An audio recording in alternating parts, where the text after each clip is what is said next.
Student, good morning.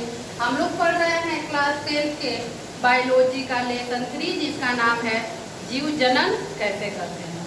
इसके पिछले video में हमने आप लोगों को पुष्पी पौधों में लैंगिक जनन के बारे में समझाया था कि जो फूल वाले पौधे होते हैं उसमें लैंगिक जनन किस प्रकार से होता है। यानी लैंगिक जनन यानी एक ही फूल में नर और मादा कहाँ कहाँ स्थित होते हैं। तो हमने उस दिन आप लोगों को एक फूल का फिगर बना के उसके बाद हमने उसमें आप लोगों को समझाया था कि जहाँ अगर फूल में वर्तिकाग्र वर्तिका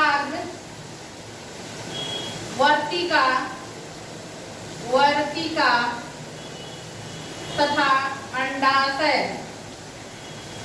अंडाशय दिखाई दे तो हम क्या समझेंगे, तो हम जानेंगे कि यह फूल का जो पार्ट है वह पार्ट क्या है, मादा यानी स्त्री केसर है। स्त्री केसर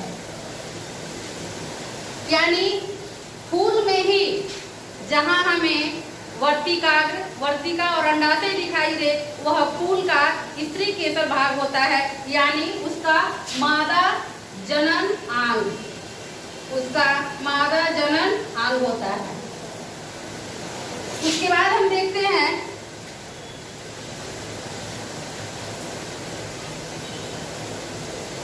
नर जनन अंग वाला। आइए देखते हैं। उसके बाद हमने आप लोगों को पढ़ाया था परागकोश।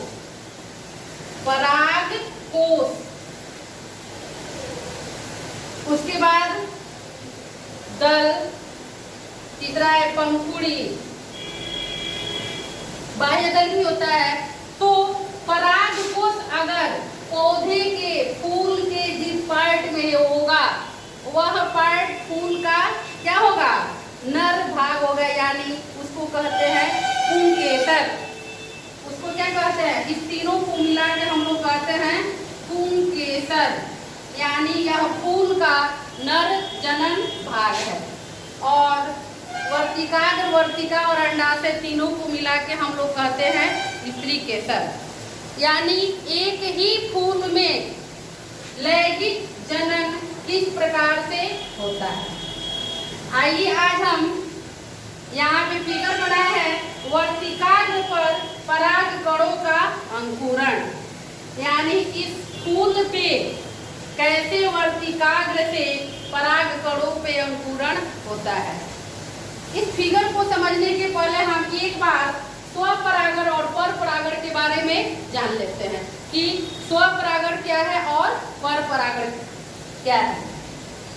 देखिए कह रहा है कि परागकणों को पुंकेसर से वर्तिकाग्र तक स्थानांतरण की आवश्यकता होती है। यानी परागकण कहाँ से निकलते हैं, पुंकेसर में होते हैं, और उसको स्थानांतरण कहाँ तक करना होता है, फूल के अंडाशय तक करना होता है, वर्तिकाग्र तक करना होता है।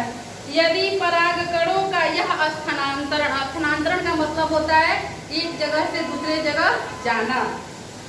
यदि परागकणों का यह स्थानांतरण उसी पुष्प के वर्तिकाग्र पर होता है तो यह स्वपरागण कहलाता है। स्वपरागण कहलाता है जब एक ही फूल के, समझ लीजिए ये कोई फूल है, इधर वाला पार्ट इसका हो गया वर्तिकाग्र,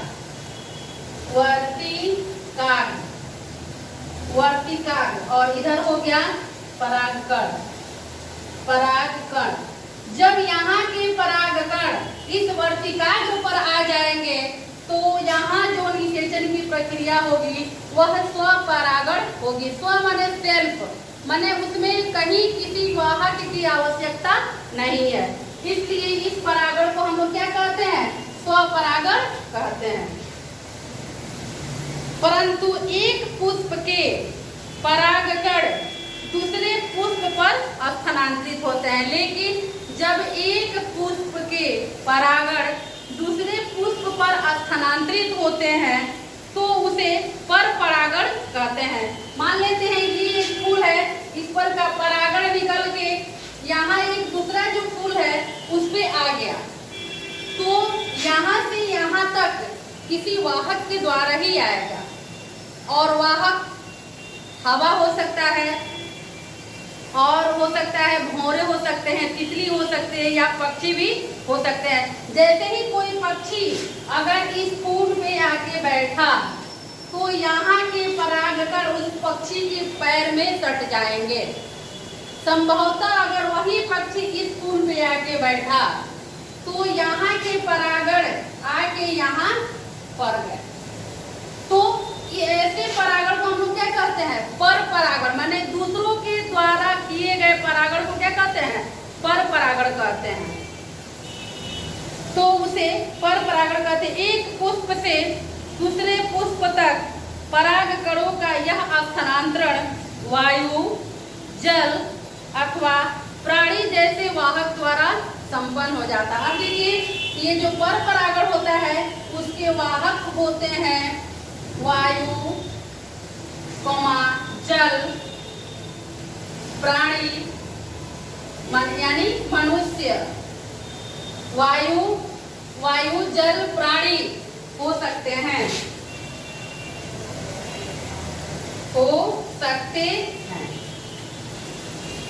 देखिए आप लोग समझ गए। स्वपरागण, जब एक ही फूल के परागण उसी फूल के वर्तिकाग्र पर पड़ता है तो वहाँ स्वपरागण होता है। और पर परागण एक फूल से दूसरे फूल तक परागकण का स्थानांतरण ही क्या कहलाता है? पर परागण कहलाता है। और पर परागण के वाहक कौन कौन से हैं? वायु, जल या प्राणी। भौरे, तितली भी हो सकते हैं। अब आइए हम देखते हैं, इसी टॉपिक का है आगे कि परागकणों के उपयुक्त वर्तिकाग्र पर पहुंचने के पश्चात नर युग्मक को अंडाशय में स्थित मादा युग्मक तक पहुंचना होता है। अब देखिए, नर युग्मक का जो परागण होता है वह मादा युग्मक के अंडाशय तक पहुंचने का कार्य करता है। हम इस फिगर के माध्यम से समझाते हैं। इसके लिए परागण से एक नलिका विकसित होती है। देखिए यहाँ पे इस फिगर में आप लोगों को सबसे ऊपर वाले हिस्से में परागण दिखाया गया है, यानी यह एक फूल है और यह फूल के सबसे ऊपरी वाले हिस्से पे परागण क्या है? स्थित है। और अंडाशय कहाँ है? अंडाशय ये मेरा फूल का यहाँ है। अब देखिए, यहाँ के परागण यहाँ आ गए हैं। यहाँ एक नलिका में आपको एक गोल बिंदु दिखाई दे रहा है, वह क्या है? फूल का नर युग्मक है। जो पराग नली, यहाँ पे जो पतला नली जैसे आपको दिखाई दे रहा है वह फूल का क्या है? पराग नली है। और इसी पराग नली में यह नर युग्मक धीरे धीरे आके यहाँ मादा युग्मक के पास आ जाता है। और जब भी मादा युग्मक के पास पहुंचता है तो फूलों में निषेचन की प्रक्रिया शुरू हो जाती है तथा वर्तिका से होती हुई बीजांड तक पहुंचती है। देखिए, वर्तिका है और वर्तिका से होती हुई यहाँ पे जो अंडाशय है यानी बीजांड है वहां तक पहुंच जाता है। निषेचन के पश्चात युग्मनज में अनेक विभाजन हो जाते हैं तथा बीजांड में भ्रूण विकसित होता है। बीजांड से एक कठोर आवरण विकसित हो जाता है और उस बीजांड के ऊपर एक कठोर आवरण क्या हो जाता है? विकसित हो जाता है तथा यह बीज में परिवर्तित हो जाता है। जो कठोर आवरण जो विकसित होता है बीजांड में, वही बीजांड आगे चलकर या परिपक्व होकर बीज का निर्माण करने लगता है। इस अंतराल में अंडाशय तीव्रता से वृद्धि करता है तथा परिपक्व होकर फल बनाता है। इस अंतराल में बाह्य दल, यानी जो फूल का जो बाहरी हिस्सा होता है, बाह्य दल, पंखुड़ी, पुंकेसर, वर्तिका एवं वर्तिकाग्र प्रायः मुरझाकर गिर जाते हैं। जैसे ही यह पौधों में निषेचन की प्रक्रिया शुरू होती है उसके बाद एक कठोर आवरण का निर्माण हो जाता है और कठोर आवरण का निर्माण होने के साथ साथ फूल के बाह्य दल, पंखुड़ी, वर्तिका, वर्तिकाग्र सारे क्या हो जाते हैं? मुरझाकर गिर जाते हैं। क्या आपने कभी पुष्प के किसी भाग को फल के साथ अस्थायी रूप से जुड़े हुए देखा है? देखिए कितना अच्छा सवाल है कि क्या आपने कभी पुष्प को फल के साथ अस्थायी रूप से जुड़ते हुए देखा है? सोचिए, बीजों के बनने से पौधों को क्या लाभ है? बीजों को बनने से पौधों को क्या लाभ है? बीज में भावी पौधा अथवा भ्रूण होता है। कोई भी पौधा का बीज है उसमें उसका क्या होता है? भ्रूण स्थित होता है, जो उपयुक्त परिस्थितियों में नवोद्भिद में विकसित हो जाए। नवोद्भिद माने होता है नया पौधा, नवोद्भिद में विकसित हो जाता है। इस प्रक्रम को हम लोग क्या कहते हैं? अंकुरण कहते हैं। जो भी उसका बीज होता है उस बीज में उस फल का भ्रूण होता है, और ऐसी परिस्थिति आती है जब उस बीज से एक नए पौधे उत्पन्न हो जाते हैं। इसी को हम लोग क्या कहते हैं? अंकुरण कहते हैं।